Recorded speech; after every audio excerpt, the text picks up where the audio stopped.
오늘 말씀의 제목은 하나님의 선하신 다스림입니다. 욥이 이제 새 친구들과 이야기가 끝났고 또 엘리후의 말이 끝났습니다. 이제 그리고 38장부터는 하나님께서 이제 말씀하시는 내용입니다. 그런데 이 앞서서 욥이 무엇을 하나님께 바랬냐면 하나님께서 자신에게 답변해 주시기를 계속 간청했습니다. 그래서 하나님을 여러 번 불렀고 하나님의 그 부름에도 불구하고 하나님께서 응답하시지 않으시자 욥이 무슨 이야기 하냐면 하나님께서 자신의 음성을 듣지 않으셨다. 하나님께서 내 음성을 들어주지 않는다. 이런 말도 9장에서 했었습니다. 그리고 또 욥은 다시 하나님을 발견하고 싶어서 하나님의 초소에 나아가기도 했습니다. 이것이 23장의 말씀이고 또 찾을 수 없는 하나님에게 분명하게 자신에게 대답해 주시기를 바란다고 또 31장에서 또 고백을 했어요. 또 엘리후도 무슨 이야기를 했냐면 욥이 아무리 의롭다 할지라도 전능자를 결코 찾을 수 없다라고 이야기를 했던 거죠. 그러니까 욥의 대화나 엘리후의 대화도 아무리 하나님을 찾아도 찾을 수가 없다라는 그것을 이제 결론에 다다른 것이에요. 그런데 놀랍게도 38장에 들어와서 바로 무슨 이야기를 하냐면 그때에 그 엘리후의 말이 끝나고 이들이 하나님을 찾을 수 없다고 한 그때에 여호와께서 폭풍우 가운데서 욥에게 말씀하였다 이렇게 말하고 있는 것이죠. 생각을 해보세요. 하나님께서 지금 욥에게 나타나셨는데 그렇게 찾고 구하고 또 엘리후도 하나님을 찾기가 어렵다라고 이야기를 했는데 하나님이 욥에게 직접 나타나셨어요. 구약의 하나님께서 직접 사람에게 나타나는 경우는 드물죠. 대부분 다 어떤 누군가를 통해서 아니면 천사를 통해서 선지자들을 통해서 하나님의 임재하심을 통해 하나님의 말씀을 주시는데 오늘 본문에는 뭐냐면 하나님께서 직접 욥에게 나타나신 것이죠. 그런 점에서 매우 특별한 사건입니다. 그러면 하나님께서 욥에게 무엇을 말씀하실까요? 1절부터 3절에 보시면 이제 하나님 앞에 선 사람이 어떠한가를 분명하게 보여주는 것이죠. 처음에 하나님의 이름이 여러 가지가 있어요. 구약에서도. 그런데 여기서는 여호와라고 이야기를 합니다. 이것은 하나님이 언약의 하나님이시다라는 것을 이미 내포하고 있는 말이에요. 여호와라는 말은 하나님이 언약의 약속을 지키시는 하나님이시다라는 것을 강조하는 거죠. 생각을 해보세요. 처음부터 욥의 고난이 바로 시작된 것이 아니라 하나님께서 욥기 1장과 2장에서 천상회의에서 욥이 의인이고 이것의 의로움을 내가 너희들한테 보여주겠다라고 해서 시작된 어떤 고난이에요. 그러니까 이미 어떤 상황을 설정해 놓고 하나님 그 설정 속에서 일하고 계시기 때문에 그 하나님의 천상회의 설정에 대해서 그것을 분명히 그 하신 대로 이루실 거란 말이죠. 하나님이 어떠하심을. 그런데 욥이 그 사실을 모른다는 거예요. 하나님은 어떤 언약에 따라서 무엇인가 당신의 일들을 진행해 가시는데 중요한 거는 사람인 저희가 이것을 모른다는 거예요. 그러니까 오해하는 거죠. 하나님이 약속을 지키시는 분이냐, 하나님이 신실하신 분이냐 이렇게 못 믿는 거예요. 이것도 마찬가지죠. 그런데 오늘 본문에서 욥에게 나타나신 그 하나님의 이름이 여호와예요. 이 말은 뭐냐면 하나님의 언약을 지키시는 하나님이시다라는 것이죠. 다시 말하면 하나님은 당신의 의로운 백성을 결코 버리지 않으시는 약속에 매우 신실하신 하나님이시다라는 것을 나타내 보이심으로 알려주시는 거예요. 무엇보다도 어떻습니까? 하나님께서 의인인 욥에게 직접 나타나셔서 하나님의 의중을 밝히고 있다는 것이 굉장히 놀라운 거예요. 다시 말하면 지금까지 욥이 당하고 있는 어떤 고난들, 욥의 처지와 상황들 이것을 하나님께서 계속 지켜보고 계셨다라는 확증인 것이죠. 하나님이 나타내 보이셨다는 것은. 그리고 또 하나님께서 어떤 상황에 나타나 보이십니까? 1절에서 폭풍우 가운데에 하나님이 나타나셨다라는 거예요. 다시 말하면 무슨 말입니까? 욥의 삶이 지금 폭풍우처럼 종잡을 수 없는 상황이고 극악의 고난 속에 있다는 것이죠. 그런데 하나님이 그 중심 한가운데 서셨다라는 것은 욥의 고난과 욥의 모든 상황을 하나님의 손에 의해서 지금 다스려가고 계신다. 이것을 보여주고 있는 거예요. 그러니까 주권자 하나님이 욥에 대해서 이미 계획을 갖고 계신 하나님이시고 그 계획을 가주신 대로 언약의 하나님이시니까 그 계획대로 이뤄가신다라는 것을 1절에서 다 보여주는 거예요. 그 하나님이 욥에게 임재하신 거예요. 다시 말하면 하나님이 약속대로 이제 실행하시겠다라는 것을 1절에 내포하고 있는 거예요.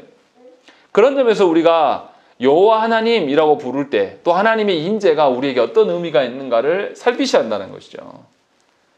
우리는 하나님의 임재에 대해서 아주 좀 이렇게 소홀히 여기는 경향이 있어요. 하나님께서 교회에게 은혜의 방편을 주셨습니다. 은혜의 방편을 주셨는데 우리는 굉장히 그것을 가볍게 여깁니다. 말씀을 주셨고 또 성례를 주셨고 또 기도를 주셨단 말이죠. 하나님 은혜의 방편으로. 그런데 생각해보면 우리가 정말로 말씀을 그렇게 학수고대하고 그 말씀으로 인하여서 우리 가운데 임재하신 하나님의 그 임재하심의 그 가치가 얼마나 큰지 우리가 이해하냐 이 말이에요. 한 번이나 생각을 하고 하나님이 말씀으로 임재 안 하시는 분은 똑같이 말씀을 들어도 못 깨닫습니다. 절대 깨닫지 못하고 은혜를 못 누려요. 그런데 하나님이 놀랍게도 말씀을 통해서 오셔가지고 나에게 깨닫게 하시는 것은 하나님께서 언약의 하나님으로 이미 하나님께서 나를 택하신 것이고 택하신 나의 인생, 내 폭풍과 같은 그 삶 가운데 하나님이 찾아오신 거예요. 그것에 대한 확증이 뭐냐면 말씀에 있는 자리로 여러분을 부르신 것이고 그 말씀을 깨닫게 하셔서 하나님의 어떠하심을 보여준다는 것이죠. 이런 점에서 하나님 주신 은혜의 방편들, 말씀과 성례와 기도는 매우 값진 것입니다. 그런데 놀라운 것은 안타깝게도 조국교회 안에서 성도들이 이 은혜의 방편을 소중히 여기지 않습니다. 그게 문제예요. 하나님의 임재가 있는 어떤 식의 임재만을 원하냐면 자기들이 원하는 방식의 임재를 원해요. 건강이 없는 곳에 건강이 있기를 원하는 그 방식. 또 나에게 물질이 많이 찾아와 주기를 그런 방식. 그러니까 하나님이 약속으로 내가 교회된 너희들과 이러한 은혜를 베푸고 이러한 방편으로 너희 가운데 임재하실 것이다 라고 분명하게 약속하셨는데 그 약속의 방안들은 던져버리고 내가 원하는 방식으로 새롭게 하나님께 나아가는 거예요. 이것은 아주 교만한 겁니다. 하나님 없는 곳에 하나님이 그렇다고 해서 우리 일상에 못 찾아오신 분이 아니에요. 그런데 공식적으로 하나님께서 약속하신 바를 우리가 부인하는 경향이 굉장히 크다라는 것입니다. 그런데 분명하게 하나님은 오늘 말씀에서 언약의 하나님으로서 욥의 자리에 극명하게 나타내 보이시는 거예요. 그리고 나타나셔서 무슨 말씀을 하시냐면 2절 보세요. 무지한 말로 생각을 어둡게 하는 자가 누구냐라고 이야기하는 것이죠. 욥이 뭔가 내뱉은 말들 중에서 무지한 말을 했다라고 하나님이 직접 말씀하시고 또 어둡게 하는 자라고 직접 말씀하시는 거예요. 다시 말하면 욥에게 하나님이 주시는 지혜와 진정한 지식이 없다고 지금 하나님이 꼬집어서 말씀하시는 거예요. 실제로 욥이 9장에서 어떻게 했습니까? 자신이 고난을 이해할 수 없기 때문에 하나님께서 땅의 질서를 흐트러 버리신다. 이런 이야기들을 했었습니다. 그런데 이것은 하나님을 잘 알지 못하고 하는 발언이었다라고 하나님께서 지적해 줘서 지금 고쳐주고 있는 거예요. 또 우리에게도 동일하게 하나님께서 하나님의 주권적 통치에 대해서 우리가 아는 바가 별로 없어요. 그런데도 우리가 그 하나님의 주권적인 통치를 인정하기를 어려워한다는 거죠. 모르면서도 또 어려워해요. 모르면 물어야 되고 모르면 알기를 원해야 되는데 이 하나님의 통치에 대해서 자꾸 외면하고 내가 보기에 여기에 나타나셔야지만 하나님이 계신 것처럼 자꾸 해석을 한다는 거죠. 그런 점에서 지금 하나님의 임재는 전혀 다른 방식으로 임하고 있는 거예요. 우리 식대로 하나님이 나타나셔서 나의 아픈 분들을 싸매주고 나의 원하는 소원을 들어주시고 이런 방식이 아니에요. 오늘 말씀에도 보면 분명하게 욥의 허물과 욥의 잘못을 드러내시는 하나님, 그리고 그 하나님께서 폭풍 가운데서 나타내 주신 하나님, 그리고 3절에도 뭐라고 되어 있습니까? 더 놀라운 것은 너는 대장부처럼 허리를 묶고 내가 네게 묻는 것을 대답할지니라 라고 되어 있습니다. 생각을 해보세요. 욥이 하나님의 주권적 통치를 인정하지 않았고 지혜 없는 말들을 막 자기 고통으로 인해서 남발했단 말이에요. 그런데 하나님이 나타나셔서 3절에 말씀을 하는 거예요. 너 대장부처럼 허리를 쫙 펴고 당당하게 내 앞에 서서 이제 내가 너한테 묻는 것이 있는데 그것에 답해라 라고 이야기하는 거예요. 네가 죄인이기 때문에 하나님 앞에 서가지고 뭔가 마음이 위축돼서 서지 말고 내 앞에서 당당하게 서라 이렇게 말하고 있는 거예요. 이상하지 않습니까? 하나님께서 우리에게 나타나 보이심이 바로 이와 같다라는 거예요. 무슨 말이냐면 하나님이 자신의 권능으로 우리를 짓누르고 당신의 거룩하심으로 말미암아 우리가 죽어버릴 수밖에 없는데도 우리를 보호하시고 보존하시면서 하나님 앞에 인격적인 만남을 하나님이 원하시는 거예요. 이것이 놀라운 하나님의 은혜예요. 하나님의 임재의 방식이라는 거죠. 그런데 우리는 하나님의 임재를 그런 식으로 대하지 않아요. 하나님이 엄청난 희생을 하면서 우리 가운데 오셨다라는 것에 대해서 우리가 인지하는 바가 없는 거예요. 의식하지 않아요. 그러니까 하나님 말씀에 있는 자리에 나아갈 때도 우리가 귀하게 여기면서 하나님께 나아간 사람이 별로 없습니다. 자신의 삶이 힘들고 좀 피곤하고 이러면 과감하게 예배의 자리를 그냥 포기해버리는 거예요. 이것이 우리 시대의 모습이에요. 마치 뭐하고 똑같냐면 빌 게이츠 같이 그렇게 대단한 사람이, 빌 게이츠 만나기도 힘들고 그거 만나려면 그 분당 얼마씩 계산하죠. 시간당 엄청난 액수를 내야지 만나줘요. 또 워렌 버핏인가요? 그 투자가 미국의 엄청 부호. 그 사람도 1시간 만나려면 엄청난 금액을 지불해야 됩니다. 굉장히 만나기 힘든 사람이에요. 그런 사람이 만나게 되면 어떻습니까? 그 사람이 나에게 많은 배려를 해가지고 시간 내준 거구나라는 걸 알고 만나고 황송해 한단 말이에요. 연예인 하나를 만나도 어떻습니까? 아이들이 어떻게 해요? 소리를 지르고 어쩔 줄 몰라고 이런단 말이에요. 근데 놀라운 것은 뭐냐면 하나님의 임재가 우리 가운데 있어도, 그리고 하나님이 우리 가운데 죄인 취급하지 않으시고 하나님이 우리와 동등한 자격으로 설 수 있을 만큼 인정해주고 와서 내 앞에 당당히 서서 우리 이야기하자, 인격적인 이런 방식으로 우리 예배 가운데 부르셔도 우리는 그 앞에 하나님 앞에 서려고 하는 마음이 없다라는 것입니다. 그런데 하나님은 이렇게 이 죄인인 욥에게 욥이 2절에서 말한 것처럼 분명하게 지혜가 없고 하나님 앞에서 무지한 말을 했어도 이것과 무관하게 인격적으로 당당히 하나님께서 불러서 세우신다라는 것이죠. 그래서 인격적인 하나님의 어떠하심을 보이신다라는 것이죠. 그러니까 이게 얼마나 큰 은혜입니까? 하나님께서 욥에게 나타나신 그 자체가, 사실은 욥은 어떤 사람이에요? 욥은 우리랑 비교할 수 없는 사람이에요. 굉장히 부호였음에도 불구하고 자기를 드러내지 아니하였고 죄의 문제에서 벌벌 떨었던 아주 거룩한 사람이에요. 그런데 그 사람에게도 하나님의 임재가 이렇게 값진 겁니다. 그럼 우리는 어떻겠습니까? 하나님의 임재하심이 얼마나 하나님의 놀라우신 은혜인지를 우리가 잘 모르고 인정하지 않습니다. 이것이 우리의 시대의 모습이에요. 그러함에도 불구하고 하나님이 욥에게 하신 것처럼 우리에게 인격적으로 나타나시기를 원하시고 다른 어떠한 것 때문에 나타나기 원하지 않으신단 말이에요. 우리는 뭐 때문에 하나님을 찾습니까? 나의 결핍 때문에 하나님을 찾아요. 어떤 분들은 건강에 대한 결핍들, 어떤 분들은 뭐 재정에 대한 결핍들, 어떤 거는 관계에 대한 결핍들, 이것 때문에 우리는 하나님을 찾는데 하나님 우리에게 뭐라고 오시냐면 우리가 죄인임에도 불구하고 네 죄인인 거 빼고 네 소망 목적 빼고 정말 나와 너와 인격적으로 만나서 지금 이야기를 해보자. 하나님 이렇게 우리 가운데 임재와서 찾아와 주신다는 것이죠. 이것이 하나님의 놀라운 은혜예요. 지금 그것이 1절부터 3절에서 보여진다는 것이죠. 그래서 하나님의 임재는 참으로 놀랍고 귀한 것입니다. 우리의 과거의 어떠함과 우리의 현재의 우리 마음 상태의 어떠함과 아무 상관없이 우리를 아주 긍정적으로 봐주시면서 다른 상황에 매이지 않고 정말 하나님과 나와 독대할 수 있는, 그래서 둘 사람만의 온전한 교제가 있을 그런 상황을 만드시고 거기에 택한 자녀들을 불러 모으신다는 것이죠. 그런 점에서 하나님이 주시는 은혜의 방편들, 말씀이 있는 곳, 성례가 시행되는 곳, 또 기도가 있는 곳이 하나님이 얼마나 우리를 기뻐하시는가, 얼마나 우리를 존중하면서 그곳에 부르시는가를 저와 여러분들이 분명히 아셔야 된다는 것이죠. 욥이 그렇게도 바라고 바랬던 일들, 그리고 하나님 못 만난다라고까지 생각했던 그런 일들이 지금 일어난 거예요. 근데 일어나서 하나님이 왕처럼 군림하지 않으시고 그들에게 인격적으로 찾아와서 지금 나타나 보이시는 거예요. 그리고 나서 38장, 39장, 40장 계속 이어서 무슨 이야기 하냐면 욥의 오류를 이제 지적해 주십니다. 그런데 오늘 우리가 38절까지 읽었는데요. 거기에는 무생물로 하나님의 어떠하심을 보여줘요. 그리고 39절부터는 생물로 인하여서 하나님의 어떠하심을 증명해 주시는 거예요. 사실 내용은 어렵지 않습니다.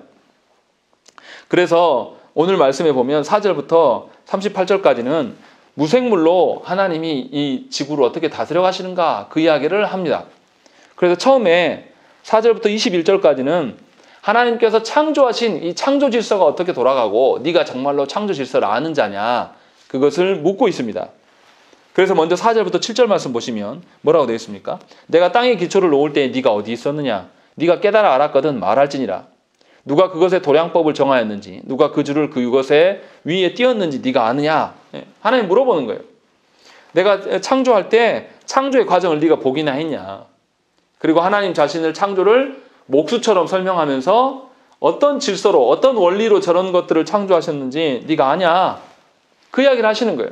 그리고 나서 6절에 뭐라고 합니까? 그것의 주추는 무엇 위에 세웠으며 그 모퉁이 돌은 누가 세웠느냐. 건축가처럼 하나님이 세우셨는데 네가 그 과정과 절차를 다 이해하냐. 보지 않아서 모르지 않냐. 지금 하나님이 물어보는 거예요. 그러고 나서 7절에 결정적으로 뭐라고 합니까? 그때에 새벽별들이 기뻐 노래하며 하나님의 아들들이 다 기뻐 소리를 질렀느니라 라는 것이죠. 여기서 새벽별이나 하나님의 아들들이라는 것은 뭐냐면 하나님이 창조하신 초자연적인 천사들이나 어떤 초자연적인 존재들을 말하는 거예요. 그 존재들이 하나님의 창조하심을 보면서 너보다 훨씬 월등한 인간을 뛰어넘는 그런 존재들도 하나님의 창조하심을 보면서 찬사를 드렸다. 기뻐하면서 소리를 질렀다라고 이야기를 하는 거예요. 그러니까 한낱 인간에 불과한 그 사람이 창조의 어떠함도 모르면서 하나님 앞에서 네가 진리를 안다고 그러고 지혜를 안다고 말할 수 있겠냐. 지금 하나님께 이것을 묻는 거예요.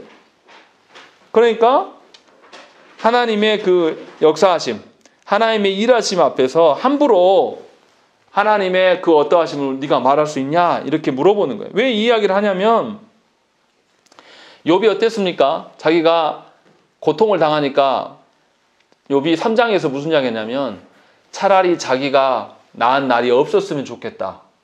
차라리 자기가 어머니 뱃속에서 사산돼 버렸으면 좋겠다. 이러면서 하나님의 창조를 무시하는 발언들을 계속했어요. 그러자 하나님께서 그것에 대해서 다시 고쳐주고 있는 거예요. 네가 어떤 원리로, 네가 어떤 하나님의 마음으로 너를 창조하셨고 그 창조 가운데 네가 존재했는지 네가 모르냐?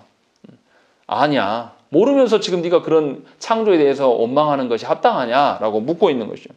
그리고 더군다나 욥이 이런 이야기를 왜 합니까? 가면 갈수록 하나님에 대해서 왜 마음이 흔들립니까? 욥이 자기가 잘못이 없는데도 다른 악한 존재들이 다른 이들이 욥을 계속 공격해 왔잖아요. 그들의 의로움을 드러내려고 그들의 의로움을 입증하기 위해서 욥을 공격해 오니까 욥의 입장에서는 그들이 다 악인들이란 말이에요. 그래서 왜 하나님 내가 악인들은 저렇게 평탄하고 잘 사고 나를 공격하는데도 왜 나를 이렇게 내버려 두십니까? 이런 질문들을 욥이 계속했어요. 그때 하나님이 그것에 대한 반응으로 뭐라고 하냐면 하나님께서 분명하게 합당한 방식으로 창조하셨고 그 창조의 질서 가운데 모든 것이 존재한 것이다. 그래서 네가 자꾸만 하나님이 창조 질서를 없앤다고 이야기를 하는데 절대 이 세계는 네가 보기에만 이해 안 될 뿐이지 무질서하지 않다. 하나님의 창조의 원리대로 지금 모든 것이 세워져 가고 있다. 그래서 초자연적인 존재들도 하나님의 창조를 보면서 기뻐하고 소리쳤다, 환호했다. 지금 그 이야기를 7절까지 하고 있는 거예요. 그리고 나서 8절부터 11절은 무슨 이야기 하냐면 출산처럼 설명을 해요. 성경에 보면 바다가 뭡니까? 바다가 악한 세상, 혼란스러운 세상을 말해요. 그런데 바다가 그 모태에서 터져 나올 때 문으로 그것을 가둔 자가 누구냐? 이렇게 물어요. 무슨 말입니까? 이 바다가 이 무질서한 혼란의 세계가 출산해가지고 막 이제 산모의 그 자궁에서 튀어져 나오는 거예요. 아기 출산할 때 제가 보니까요. 아기 출산할 때 어떻습니까? 아기 나올 때 온통 피범벅이 되고 피바다가 돼요. 바닥이랑이 막 정신이 없어요. 그리고 아이가 나오면 어떻게 해요? 아이가 엄마 뱃속에서 탁 튀어져 나오면 얘가 어쩔 줄 모르고 막 허우적됩니다. 무질서에 정말로 난장판이 돼요. 그러면 그 아이가 태어나서 그 다음 뭐 합니까? 옆에 있는 도와주신 분들이 어떻게 해요? 아이가 태어나면 이 아이를 씻기고 강보에 싸요. 딱 싸가지고 무질서한 아이를 딱 제압합니다. 꽁꽁 이렇게 감싸죠. 그러면 아이가 엄마 뱃속에 이제 착각하고 편안을 찾아요. 질서가 다시 유지되는 거예요. 그것을 비유해서 설명하는 거예요. 그래서 9절에 뭐라고 되었습니까? 그때 내가 구름으로 그 옷을 만들고 흑암으로 그 강보를 만들고 한계를 정하여 문빗장을 지르고 이르기를 네가 여기까지 오고 더 넘어가지 못하리니 라고 되어 있는 거예요.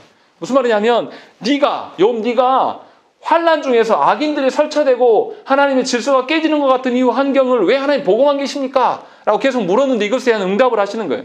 뭐라고 그러냐면 아기가 출산하여서 난장판이 피바다가 되는데 그거 내버려 두냐.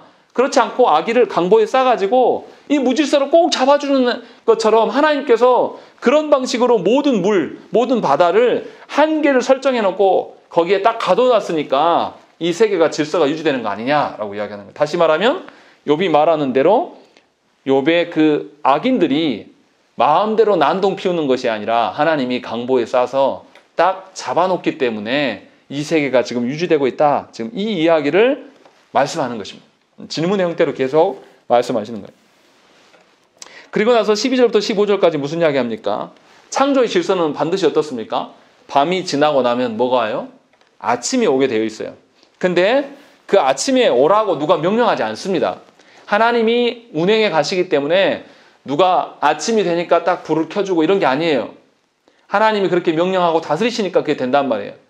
우리 교회도요, 십자가 불과 간판을 제가 날마다 켜요. 그리고 새벽기도 끝나면 맨날 꺼요. 자동 그것이 고장 나가지고 제가 그냥 해요, 날마다. 그런데 놀랍게도 이 모든 창조 세계는 뭐냐면 어둠이 가고 나면 아침이 오는 것, 이거 하나님이 다스리시니까 하루도 빠짐없이 이것이 정확하게 맞게 계속 돌아가는 것을 설명하는 거예요. 그래서 하나님 뭐라고 합니까? 12절에 네가 너의 날에 아침에게 명령하였느냐? 새벽에 그 자리를 일러주었느냐? 무슨 말입니까? 아침에 어디에서 해가 떠가지고 이렇게 어디로 와서 어디로 넘어가라 이렇게 네가 시켰냐? 시킨 사람이 있더냐? 다 내가 하는 거 아니냐? 지금 그 이야기를 하고 있는 거예요. 그러면서 악인들까지도 그 13절에 그것으로 땅끝을 붙잡고 악한 자들을 그 땅에서 떨쳐버린 일이 있었느냐? 네가 그렇게 해본 적 있냐? 다 내가 하고 있다라는 것이고 14절에도 땅이 변하여 진흙에 인친 것 같이 되었고 그들의 옷같이 나타나되 악인에게는 그 빛이 차단되고 그들의 높이 든 팔이 꺾이느니라.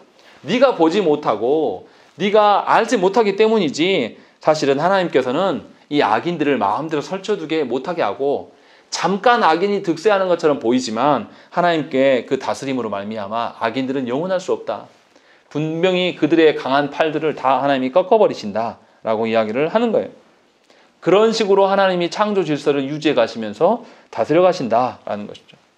그러니까 반드시 이 인생 가운데서도 이 어둠의 길, 고난의 그 순간이 있으면 반드시 하나님께서 새벽이 오게 하시고 밝은 빛을 비추실 날이 분명히 있다는 것입니다. 하나님 우리를 그렇게 언약으로 약속하셨기 때문에 약속한 날이 있으면 약속이 성취되는 날도 분명히 있는 거예요. 그래서 언약이 하나님이신 거죠. 지금 그 이야기를 하고 있는 거예요. 그리고 나서 하나님께서 16절부터 18절까지도 무슨 이야기 합니까?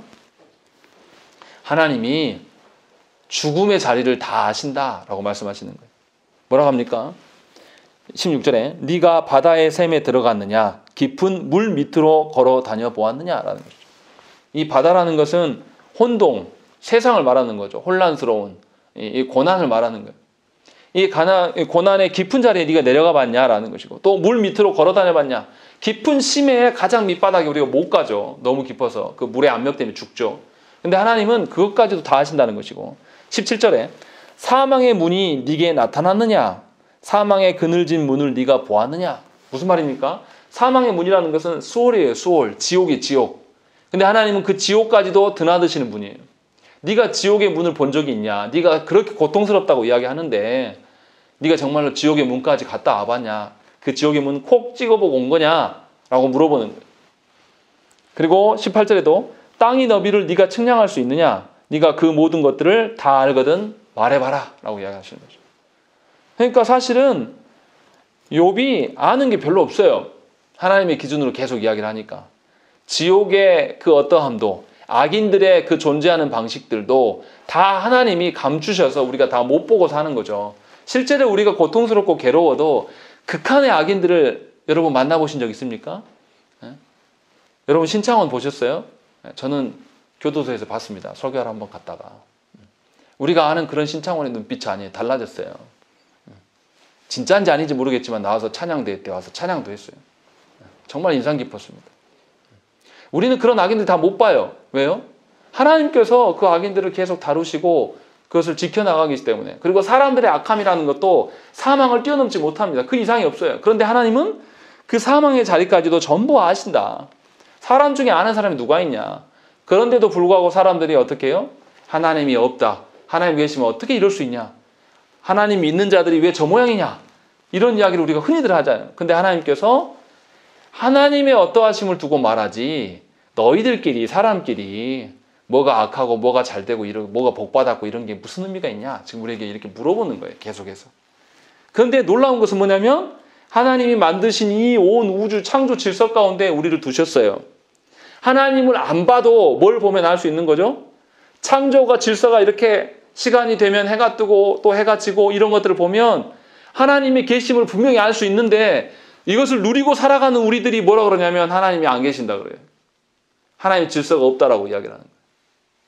그러니까 하나님 보실 때는 기가 막힌 거예요. 하나님이 창조하시지 않은 영역에다 우리를 놔두고 살아가라고 하신 게 아니라 쉽게 말하면 그런 거예요. 금붕어를 내가 키우려고 하는데 제가 금붕어가 잘 살 수 있는 환경들, 어항을 만들고 거기에 물풀을 심어주고 공기방울을 기포로 올라올 수 있도록 기계도 장치도 달아놓고 먹이도 시간이 되면 딱딱 떨어지다 다 만들어놨어요. 그리고 나서 붕어를 딱 집어넣어줬어요. 그거 살아라. 그럼 붕어 어떻습니까? 안 죽고 잘 살아요. 근데 놀랍게 사람은 그런 환경에 집어넣으면 어떻게 해요? 못 살아요. 죽었다고 해요. 하나님 다 하시는데 우리는 뭐라고 하냐면 안 된다라고 이야기를 합니다. 놀랍지 않습니까? 하나님의 그 논리대로 쭉 보니까 살아있는 거 말고 지금 무생물만 이야기하는 거예요. 무생물만. 무생물만 봐도 죽어있는 것처럼 보이는 모든 시스템이 하나님의 손 안에서 계속 정확하게 돌아가는 거예요. 지금 그것을 계속 이야기하는 겁니다. 그런데 우리는 뭐냐면 하나님이 창조자입니다. 입술로만 이야기를 하지 실제로는 안 믿는 거죠. 그러면서 하나님 없다고 이야기를 하는 겁니다. 그런데 하나님께서 분명하게 그렇지 않다라고 이야기하시고 19절부터 21절에도 뭐라고 합니까? 19절에 광명이 있는 곳으로 가는 길이 어디냐? 또 어느 것이 흑암에 있는 곳으로 가는 길이냐? 네가 그렇게 지혜롭고 안다면 광명과 흑암의 원천을 한번 말해봐라. 그 당시 사람들로 이야기하면 이런 거예요. 광명은 뭡니까? 아침 해가 떠오르는 곳. 동쪽에서 떠오르겠죠? 그리고 흑암으로 해가 지는 곳, 서쪽이지 않습니까? 그 근본 자리가 어딘지 네가 아냐?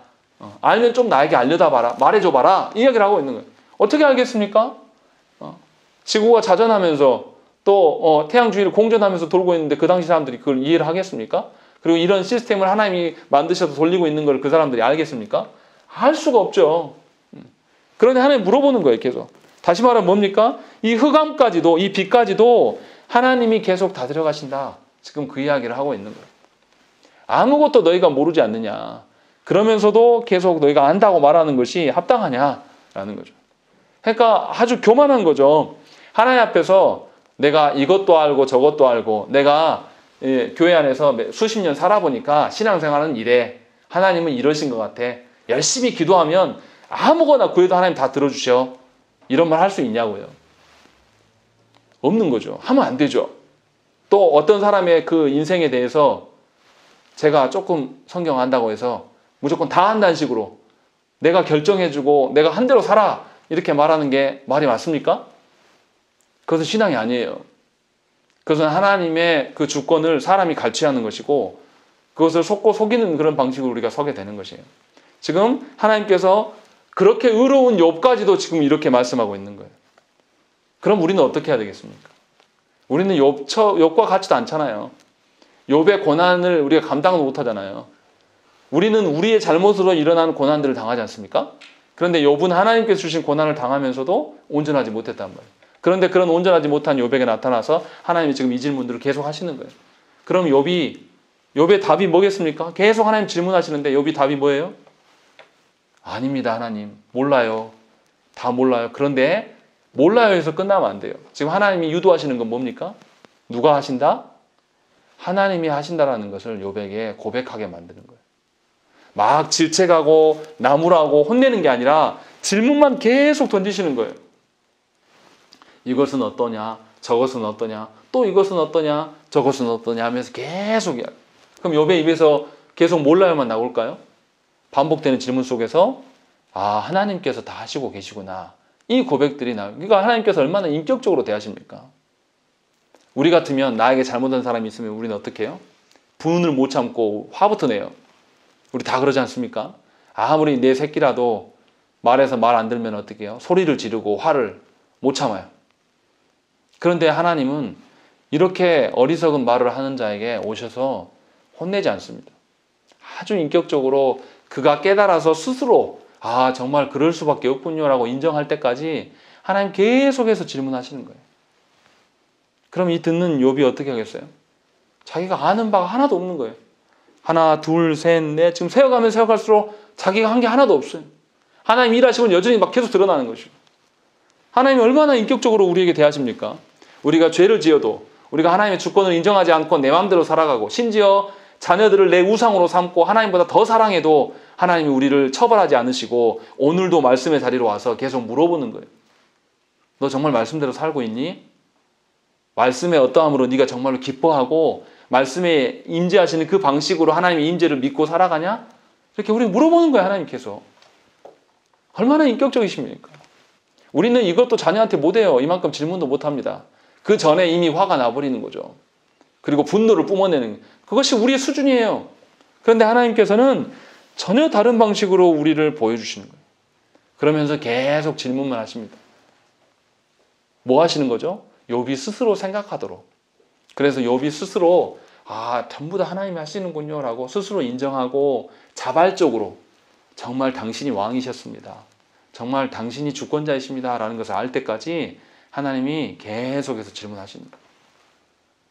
얼마나 하나님이 긍휼이 많으시고 사랑이 많으신 분이십니까? 절대 우리를 죽이지 아니하시고. 계속해서 말씀도 그런 내용이에요. 창조 질서를 계속 이야기합니다. 22절부터는요. 우리가 잘 아는 물에 대한 이야기를 해요. 그런데 물에 대해서 22절부터 24절까지는 뭐냐면 우박과 또 어떤 눈에 대한 이야기를 해요. 그래서 어떻게 합니까? 물인데 물의 형체를 바꿔요. 우박으로 또 눈으로 바꿔요. 하나님께서 여호수아 시대 때 아모리 족속을 칠 때 뭘로 치십니까? 우박으로 때려 죽여요. 이것이 여호수아에서 나옵니다. 그래서 하나님께서 물을 너희가 맨날 먹고 마시고 씻고 사용하는 그 물을 놀랍게도 그것의 형체를 바꾸셔서 그거를 하나님의 환난의 도구로도 쓰실 수 있는 분이다 라고 이야기합니다. 너희는 그것을 원리를 잘 모르지만 하나님은 이런 방식으로도 쓰실 수 있는 분이다 라고 이야기하는 거예요. 그리고 또 25절부터 27절까지 어떻게 합니까? 하나님은 또 물을 가지고 뭐 합니까? 홍수도 내기도 하지만 번개를 내주기도 하지만 어떻게 해요? 26절에 누가 사람 없는 땅에 사람 없는 광야에 비를 내리냐? 광야에 가보면 어떻습니까? 아무것도 없는 것처럼 보여요. 사막에 가면 실제로 동식물이 없습니까? 있어요. 우리 눈에 잘 안 보이는 것뿐이지. 거기에 작은 벌레들도 살고요. 거기 안에 뭐 도마뱀 종류들이나 뱀도 살아갑니다. 그런데 그 아무도 없는 그 땅에도 하나님 비를 주신단 말이에요. 사막에도 1년 내내 비가 안 오는 게 아니라 가끔 비가 내려요. 그래서 놀랍게도 거기 안에 식물들, 동물들이 살게 하나님 하신단 말이에요. 근데 이 주권자를 누가 하냐? 사람 중에 그것을 불쌍히 여기면서 하는 사람이 누가 있냐? 근데 하나님이 하신다. 지금 그 이야기를 하는 거예요. 보세요. 물로 하나님이 우박을 만드셔가지고 눈을 만드셔가지고 심판의 도구로도 쓰시지만 물로 만드셔서 우리가 볼 때는 그게 홍수고 번개로 불러일으켜서 무서울 수도 있지만은 도리어 그것이 뭐야 돼요? 우리에게 생명줄이 되기도 한단 말이에요. 비가 돼서. 이렇게 하시는 하나님이요. 똑같은 물인데 어쩔 때는 환난의 도구로 어쩔 때는 하나님 생명의 도구로 하나님 쓰신단 말이에요. 우리는 못하잖아요. 이 세상에 인류가 첨단 기술이 발전해도 과학이 발전해도 우리가 비를 제어할 수 있습니까? 사람이 물을 제어할 수 있습니까? 아직도 못하지 않습니까? 사람이 물을 제어하고 싶어서 어떻게 했어요? 세계에서 가장 큰 댐을 중국이 만들었잖아요. 근데 이번에 어땠습니까? 그 댐 무너진다 만다 얼마나 말이 많았습니까? 그리고 그것을 사람의 힘으로 막아보려고 엄청난 댐을 만들고 다 했는데 중국에 며칠간 물에 잠겼어요. 40일 넘게. 이 비로 인하여서 재해 난 사람이 우리나라 국민보다 더 많이 수해를 입었단 말이에요. 이게 하나님의 일하심이에요. 아직도 첨단 과학이 어쩌고저쩌고 하는 이 시대에도 하나님의 물 하나 가지고 한 다스리심도 우리는 능가하지 못해요. 그것을 하나님 지금 보여주고 계시는 거죠. 그리고 또 어떻게 해요? 28절부터 29절 30절에도 뭐예요? 하나님께서 물로 비도 만들고 이슬방울도 만드시고 얼음도 만드시고 서리도 만드신다. 이렇게 이야기하는 거예요. 그러니까 어때요? 서리가 내리면 곡식이 다 어떻게 됩니까? 다 망가지잖아요. 그러니까 똑같은 그 날이 따뜻할 때는 이슬로 맺혀가지고 식물들에게 도움이 되지만 또 날이 추울 때 그게 서리가 돼가지고 생명이었던 것이 또 재앙이 되기도 하고 재앙이었던 것을 생명으로 바꾸시는. 우리는 이해를 못한단 말이에요. 늘 경험하고 있는데도. 그런데 하나님께서 그렇게 물을 통하여서 다스려 가시는 하나님의 그 주권적인 능력을 우리에게 보여주고 있어요. 그리고 31절부터 33절까지는 무슨 이야기가 나옵니까? 별자리에 대해서 이야기를 해요. 그런데 그 별자리가 제자리를 찾아가잖아요. 1년에 어떤 시기가 되면 북두칠성이 또 오리온 자리 별자리들이 그 자리로 딱 찾아와요. 그것을 누가 하냐 물어보는 거예요. 하나님이. 누가 시키더냐? 누가 그 자리를 안내해줘가지고 걔네들이 거기 가 있냐? 하나님의 다스림으로 인한 거 아니냐라고 이야기를 하는 거예요. 그런데 우리는 어떻게 해요? 놀라운 것은 뭐예요? 사주팔자가 뭐 하는 겁니까? 이 별자리의 기준으로 시를 나눠요. 그래서 그 시에 태어난 사람 운명이 똑같다고 이야기를 하는 겁니다. 얼마나 어리석습니까?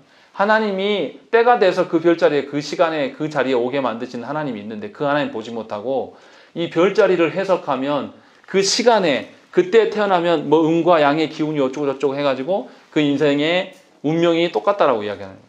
실제로 우리나라에서도 한번 방영을 했었죠. 2000년 초반에. 정말 그런가? 그래서 동시간대에 태어난 쌍둥이 그리고 동시간에 태어난 그런 사람들도 정말 다 조사해 보니까 안 맞더라 이거예요. 그럼 이거 어떻게 해석할 거예요? 그런데 사람들은 지금 현대를 살아가는 사람들이 어떻게 해요? 해년만 연말과 연초가 된 뭐예요? 사주팔자 보러 가잖아요. 얼마나 어리석습니까? 하나님의 일하심이 이렇게도 있는데 우리는 그 하나님을 보지 않아요. 도리어 하나님 아닌 것들을 찾아보면서 그것이 지혜가 있다. 그래서 우리가 믿는 사람들도 무슨 이야기예요? 팔자 타령하는 겁니다. 좀 힘들면 뭐예요? 내 팔자야 이야기하는 거예요. 이게 다 어디서 온 겁니까?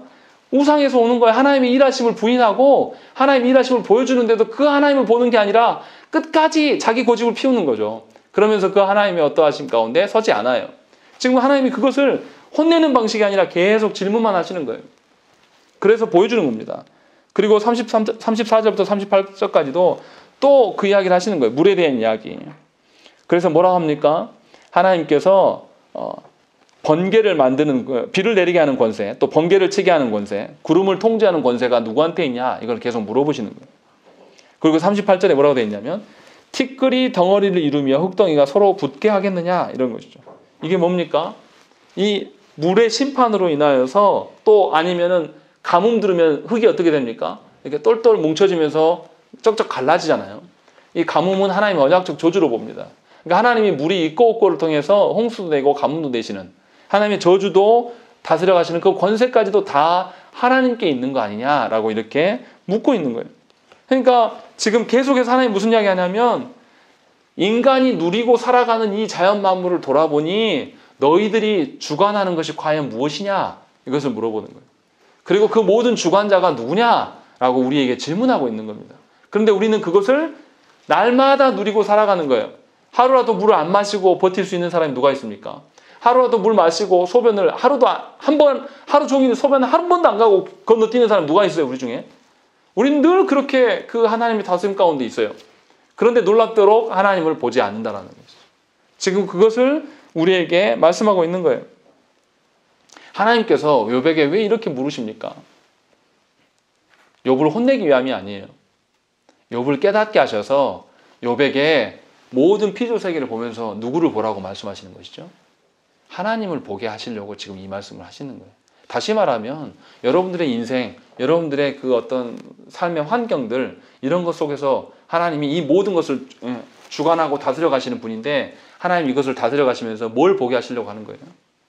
하나님 보시도록, 하나님 보게 하시도록 하기 위하여서 여러분들의 인생에 고난도 주시고 외로움도 주시고 인생의 어떠함도 계속 제공하시는 거예요. 그러니까 그 가운데서 우리가 뭘 봐야 되겠습니까? 하나님의 권세가 무엇인지를 발견하기를 힘써야 되는 거예요. 하나님의 그 주권이 어떠한 건지를 묻도록 기도해야 되는 것입니다. 그것이 아니고 여전히 하나님 진짜 살아계시다면 이 컵에 나타나세요. 하나님 진짜 살아계시다면 내 아픈 부위에 나타나세요. 하나님 진짜 살아계시다면 내 자녀에게 나타나세요. 이런 방식으로 하나님 묻는 것이 얼마나 교만한 것입니까? 하나님이 우리에게 부어주시는 해, 달, 별, 비, 공기 우리가 모든 누리고 살아가는 그 모든 것 안에서 하나님의 일하심이 여실히 드러나고 있는데도 그 모든 것을 다 제하여버리고 내가 원하는 대로 하나님이 나타내 주세요. 이렇게 말하는 것이 얼마나 교만한 일인가를 우리가 돌아보셔야 한다는 것이죠. 그러함에도 하나님은 우리를 어떻게 합니까? 당신의 권세를 인정하신 우리를 향해서 절대 진노하지 않으세요. 그 진노도 누구한테 맡기셨습니까? 예수 그리스도에게 모두 다 짐지우시고 우리에게는 스스로 깨닫도록 계속 기회를 주시면서 기다려 주시는 거예요.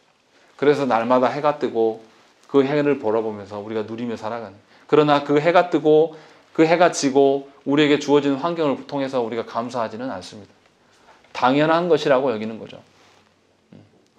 생각해 보세요. 여러분들 자녀 키우지 않습니까? 자녀들이 여러분 가정에서 자라면서 이놈의 집구석 못 살겠다고 이런 이야기 들으면은 거기에서 마음 편할 부모가 어디 있겠습니까?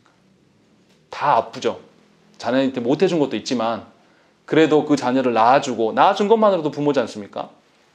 그런데 집안 타령하고 내가 이렇게 사는 건 다 부모 책임이다 이렇게 말하는 부모를 좋아할 부모가 어디 있겠어요? 근데 우리 하나님은 우리가 그렇게 살아도 하나님이 절대 진노하시지 않는다는 거죠. 여전히 우리에게 생명을 주시고 하나님의 창조의 원리 가운데 우리를 두신다는 것이 이것이 은혜예요. 그리고 그것에서 끝나지 않았어요. 그 중에서 우리는 어떻게 해요? 하나님의 임재가 있는 말씀의 현장 가운데 여러분들을 불러 모으시는 거죠. 그러니까 말씀을 못 깨닫는 세상 사람들하고 비교도 안 되게 하나님 은혜 가운데 서는 거예요. 세상 사람들은 그냥 창조의 그 가운데 집어넣기만 했어요. 하나님이 어떠한 분이신지 말하지 않습니다. 그러나 하나님은 우리를 그렇게 부르셔서 이 자리로 부르시는 거예요. 이것이 바로 하나님의 신비적인 역사예요. 여러분 뭐 때문에 이 시간에 나와서 말씀 듣습니까? 여러분들이 지혜가 있어서 말씀이 깨달아지고 알아집니까? 또 여러분들이 이 자리에 나온 거 어떻게 설명할 거예요? 과학적으로 어떻게 설명이 됩니까? 하나님이 은혜 주시지 않은 것 외에는 설명이 되지 않아요. 내가 왜 이 자리에 나와 있는지. 하나님의 돌보심이 없으면 저도 설교를 못해요.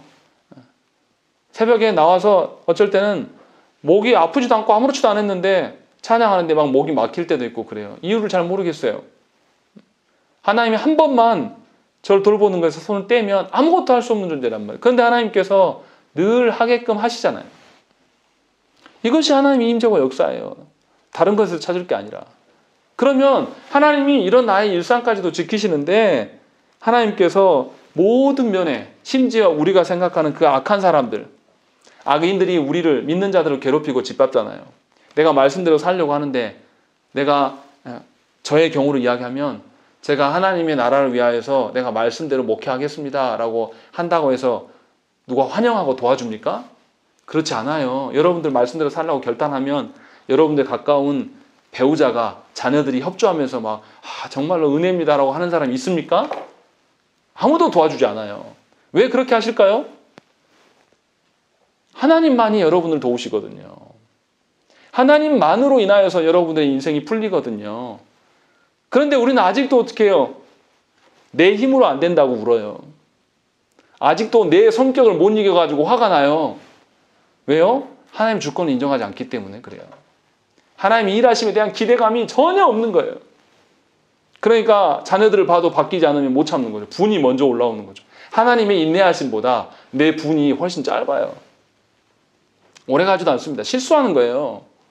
우리가 그렇게 살아간다는 거죠. 그러니까 하나님의 다스리심은 사실은 엄청 선하시고 하나님의 다스리심은 굉장히 신실하신 것인데 우리가 그것을 무시하면서 살아가는 거예요. 그런데도 하나님은 우리에게 오셔서 악인들을 처리하시고 우리를 빛 가운데 걸어가도록 우리를 늘 보존하시는 거예요. 악인들을 지키심으로 말미암아 우리가 서게 한다는 거죠. 이 코로나 상황에서 교회가 얼마나 욕먹습니까? 또 최근에는 인터콥이 난리를 쳐가지고 또 얼마나 교회가 오해받고 있어요. 그런데도 우리 그 속에서도 예배 드리지 않습니까? 여러분들은 교회 오면서 세상 사람들한테 비난받고 옵니까? 안 그러잖아요. 그냥 와서 예배 드리지 않습니까? 이것이 하나님의 지키심이에요. 교회가 세상을 향해서 이 코로나 상황에서 얼마나 실수를 많이 저지르고 있습니까? 또 대전에서 가족들끼리 모였는데 그 중에 한 분이 또 목사님이었나 봐요. 그분이 또 걸린지 모르고 교회 가서 수련회를 해버렸네. 70명이 거기에 다 해서 고발당하게 생겼어요. 50명 이상 모이지 말아야겠는데 수련회를 또 열어가지고 이렇게 계속 실수를 번복해도 하나님이 교회를 문 닫게 하십니까? 하나님 지키신단 말이에요. 이게 지키심이죠. 그런 하나님의 선하심이 우리 일상 가운데 늘 있다는 거예요. 그래서 우리가 오늘 말씀 가운데 있는 것이고 놀랍게도 내가 말씀의 현장에서 서 있는 것이 이것이 기적이에요. 이게 하나님의 놀라운 은혜인 것입니다. 그래서 우리의 생각을 바꾸셔야 돼요.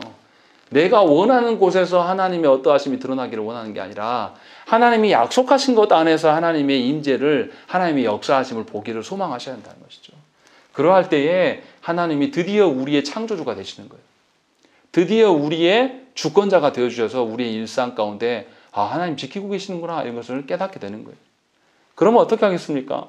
하나님 지키심을 깨닫는 우리가 일상에서 어떻게 살겠어요? 담대하게 사는 것이죠.